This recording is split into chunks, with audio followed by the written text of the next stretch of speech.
Pessoal do nono ano, tudo bem, minha gente, com vocês? Vocês estão ouvindo aí minha cachorrinha latindo. Pessoal, hoje vamos começar o nosso assunto, aliás, vamos continuar, o nosso assunto a respeito do ensino religioso da segunda unidade, né? Começamos hoje nossos assuntos da segunda unidade de ensino religioso e vamos começar a falar sobre o conceito de vida e morte nas religiões. Como é que as religiões elas abordam, né, essa questão da morte e do nascimento, né? Vejam, é interessante a gente já começar a falar para vocês que toda religião ela tem o seu rito de nascimento e o seu rito de morte, né? São os ritos de passagem. Então, os ritos de passagem, tanto de nascimento como de morte. Então, todas elas possuem esses ritos. Então, quais são os exemplos, professor, de ritos de passagem e ritos de morte e nascimento? Nós temos, por exemplo, o batismo é um rito de nascimento, é um rito de passagem de nascimento. Nós temos a apresentação do bebê na igreja evangélica, né, quando o bebê ele está com, digamos, 4 meses, 3 meses, até um mês, né, a mãe leva até a igreja para que ele seja apresentado à congregação e ali ele seja consagrado, né, pelo pastor. Na igreja católica, o bebê é levado, né, com 1 mês e ele é batizado, né? Ele é batizado na igreja e aí ele se torna um fiel, né? Na igreja evangélica, só quando adulto é que batiza, né? E quando criança ele é apresentado à congregação. Você tem os aniversários, né? Os aniversários são ritos de passagem. Todo aniversário que nós comemoramos é um rito de passagem na nossa vida para a vida. Cada aniversário você comemora a vida.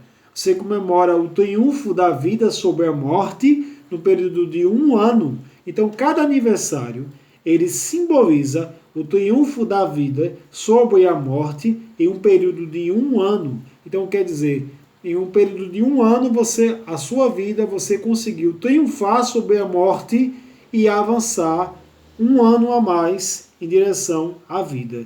Então, os aniversários são comemorados também abordando o conceito de ritos de passagem, tanto de morte como de vida. Então, o aniversário, ele comemora, como eu disse a vocês, ele comemora o triunfo daquela pessoa, o triunfo da pessoa sobre a morte no período de 1 ano. Isso são os aniversários, né? Quem é que sabia disso, né? E vejam, o que mais? Você tem o sepultamento, né? O velório, o funeral. O funeral, né, que ele antecede o sepultamento, o funeral é um exemplo de rito de passagem. Então, muitas religiões possuem ritos funerários, não é? Que esse rito funerário ele serve para confortar a alma do morto, como confortar os seus familiares que permaneceram aqui nessa terra. Vejam, no Egito Antigo, nós tínhamos um exemplo de rito de passagem voltado para a morte, a mumificação. Então, no Egito Antigo, as pessoas eram mumificadas para a alma do morto poder um dia voltar ao corpo e retornar a esta vida.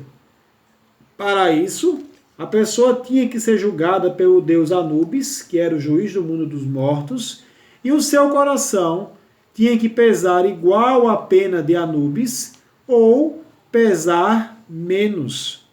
Caso o coração da pessoa pesasse mais do que a pena de Anubis na balança, o coração afundasse, né, e a pena subisse, o que acontecia? Esta criatura, que era auxiliar de Anubis, devorava a alma da pessoa e a pessoa nunca mais poderia ressuscitar por meio da múmia, mesmo que a múmia fosse mumificada.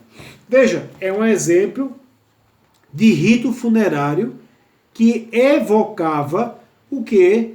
Um exemplo de rito funerário que evocava o triunfo da morte sobre o triunfo da vida sobre a morte. Então era isso que a mumificação ela contemplava. A mumificação contemplava o triunfo da vida sobre a morte. Que mais? Então nós temos, quando você, não sei se vocês já foram, né? Mas eu já fui para alguns funerais, alguns velórios, e nos velórios geralmente se cantam hinos, se vê em trechos da Bíblia, isso para o cristianismo, né? Então você tem uma série ali de celebrações, uma série de atos que são realizados no velório, para confortar as pessoas, os familiares, e confortar também a alma do morto, né? Na Igreja Católica tem a missa de sétimo dia, né?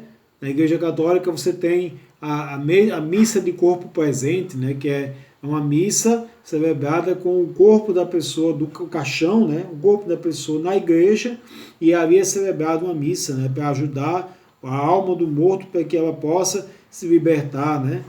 Na igreja evangélica, as pessoas geralmente fazem orações pelos familiares, né, que ficaram vivos, né, para que Deus conforte aquela família, para que eles possam entender, né, que a morte não é o fim de tudo, né? E que mais? Nós temos também exemplos de atos de passagem, né, ritos de passagem. Nós temos, por exemplo, a lápide memorial, né? Todos os cemitérios eles possuem as lápides, né? As lápides são um exemplo de memória, né? Recordação, para que as pessoas que aqui ficaram nunca esqueçam dos seus mortos, né? Então, veja que até mesmo com a morte, as coisas não acabam, né, com a morte. Você veja que tem o funeral, tem o velório, tem o sepultamento, tem a lápide, quer dizer, e tem o cemitério, né, que é uma recordação perpétua, né, do falecido e de seus familiares, né?